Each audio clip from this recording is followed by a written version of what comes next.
Hi, this is Paula Bernier with TMC. I'm here at IoT Evolution Expo in Fort Lauderdale talking with Ken Lowe of Gemalto. Welcome. Thank you.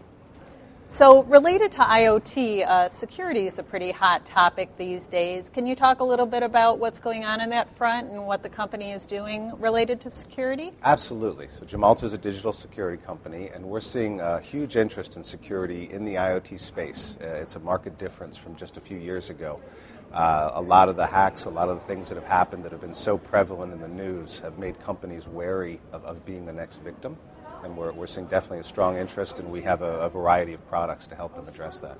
So when companies think about security, what are some of the key questions they need to ask themselves, and what are some of the key challenges in erecting security efforts?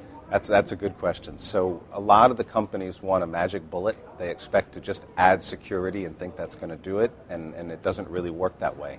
You have different risks, you have different threats, and these risks vary from vertical to vertical, from industry to industry. And so the first thing you really need to do is make a risk assessment and say, what's the problem here? And then work back from that. And standards has been another key point of discussion around IoT to get to economies of scale, to allow different equipment to interoperate. What are some of the advances we're seeing on the standards front, and what remains to be done?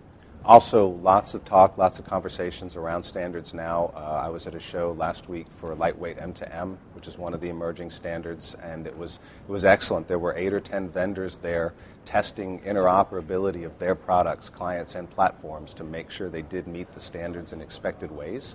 And this is maybe a little slow up front, but the benefits pay off over time because things just work better when you start creating the solutions in the field.